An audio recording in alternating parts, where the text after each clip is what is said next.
Welcome to the fourth part of the webinar on the EICASLab demo real-time embedded for BeagleBone Blackboard. We will focus on the second control design phase, the rapid control prototyping, and specifically on the slow motion sub-mode. We remember that the rapid control prototyping allows to validate the same control code, that is the application software, already tested in modeling and like real-time simulation operative mode, working directly with the real plant. And it includes two sub-modes: a recipient field, described in the third part of the webinar, and slow motion. The slow motion sub-mode allows an offline repetition of the trials recorded in recipient field. It is then possible to perform a step-by-step and variable-by-variable analysis of the real-time control software run during the experimental trials carried out on the plant.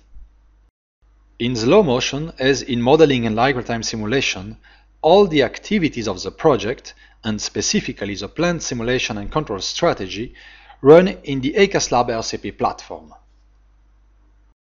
The slow motion is managed by the slow motion tool that repeats offline the experimental trial. The control functions receive as inputs the recorded outputs of the plant and the recorded host commands instead of the simulated ones.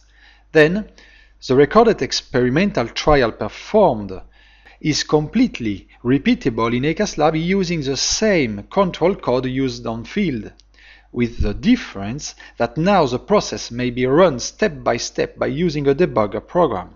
The slow motion tool also provides a menu toolbar, a control panel, and 6 plotting areas.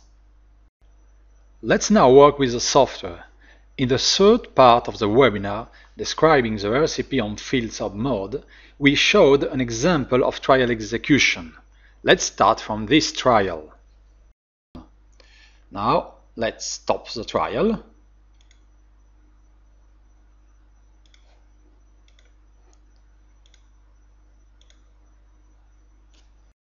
In the RG control project, let's select the slow motion sub-mode.